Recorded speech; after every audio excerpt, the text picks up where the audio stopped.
intumbero y'urwo rugendo ruhejeje kugirwa ndetse rukibandanya rugirwa kuko ruriko rugirwa mu ntara zose makumyabiri yose agize igihugu cacu c'u Burundi.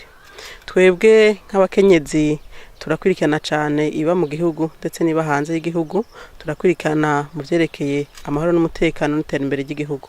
Mu minsi heze rero harabaye ibiganiro bihuza abarundi mu gihugu carusha.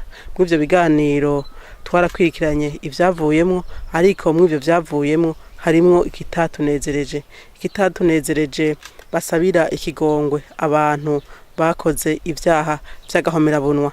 Nico gituma ari twari twavuze tuti nk'abakenyezi uno munsi tugire urugendo rw'amahoro, twiyamirize abo bantu basabira ikigongwe abantu ndetse baba batumye.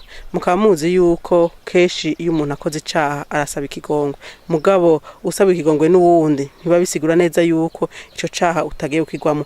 Nk'abakenyezi twa nk'abagirirwa ikigongwe, ariko turavuga tuti nyabuna abagize amakosa bonyene bocisabira hanyuma bakica n'amahani ko batazosubira, kugira ngo ntiwe dusubira mu kabajende tuguma dusubira mu ngorane zitega zihera mu gihugu cacu c'u Burundi.